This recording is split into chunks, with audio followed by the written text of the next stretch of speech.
The Samsung Galaxy S25 Ultra is a welcome refashioning of a favorite. It's got a bigger screen and a clean design that better reflects its family. The biggest update, though, comes through a generous helping of AI that touches both hardware and software. This may be the most complete AI-ready mobile package on the market. Goodbye all those Note vestiges and hello to the new or at least more consistent design language. The all-new Samsung Galaxy S25 Ultra finally looks like a part of the Galaxy S family, sharing the same flat brand wrapping around its body.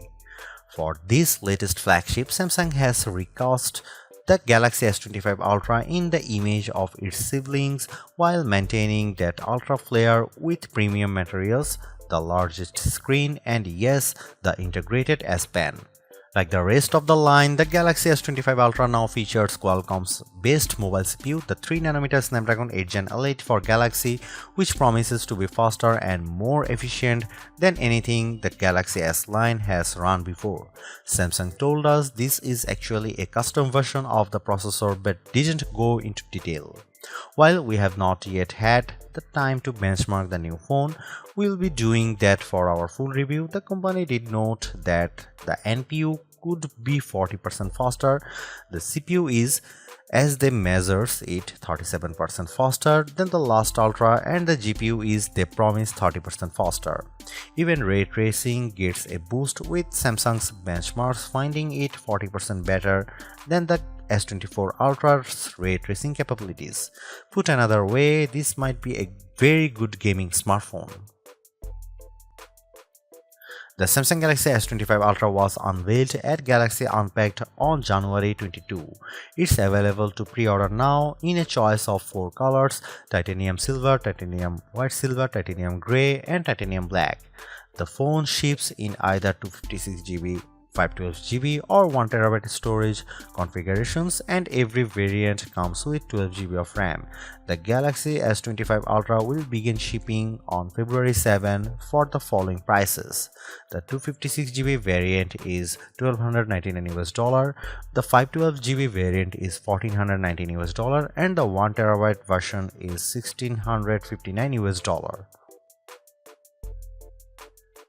The Samsung Galaxy S25 Ultra looks and feels good, and while some might prefer the Galaxy S24 Ultra's more rounded styling, the S25 Ultra is 15% lighter and as a result feels better in the hand. It's also still rated IPX68 for water and dust resistance. Samsung has mostly chosen to leave the screen technology as it is, covered in more scratch-resistant Gorilla Glass Armor 2. The display still has a sharp and pleasing QHD+ resolution, but it is slightly larger than the S24 Ultra's at 6.9 inches instead of 6.8 inches diagonally. Samsung did this not by making the phone larger, but by shrinking the bezel by 15%. It is still an adaptive refresh rate screen, moving smoothly from 1Hz to 120Hz on an as-needed basis. New to the screen technology is ProScaler, which actually comes from Samsung's TV line and upscales lower resolution content. This is a hardware upgrade that will not filter down to previous models. The S Pen is still there, but Samsung has removed Bluetooth LE support because it told us no one was using it. Its main function was to enable you to use the pen as a remote control for shooting photos or controlling presentations. I doubt I will miss it. Otherwise, the S Pen's operation is unchanged. I drew with it a bit on the S25 Ultra and was impressed with the responsiveness.